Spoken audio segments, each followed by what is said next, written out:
The Muskrat Falls inquiry has entered the home stretch, with Nalcor CEO Stan Marshall taking the stand today. Marshall described taking over a project that was in crisis in 2016, but now says things have turned around. NTV's Kellyanne Roberts reports. Never a governance issue. It's a leadership issue. Stan Marshall became CEO of Nalcor in 2016 after Ed Martin resigned. It wasn't until Marshall was in Martin's shoes that he realized how bad the situation was at Muskrat Falls. The situation was in crisis. The company was in crisis. Muskrat Falls was in crisis. Everything surrounding it was in crisis. It became clear that we were probably a bit short of $3 billion.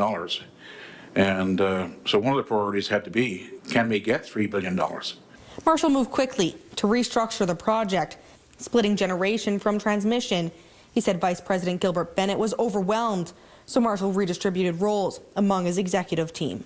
Created a smaller group, called them executive vice presidents, and I want them to deal with me directly, to be accountable, clear accountability. I don't want anybody saying, well, I didn't know, I didn't know was my response. And also that with a small group, then they can come to me with their problem, and I encourage them to do that, because if they come to me with a problem, I can help them solve it.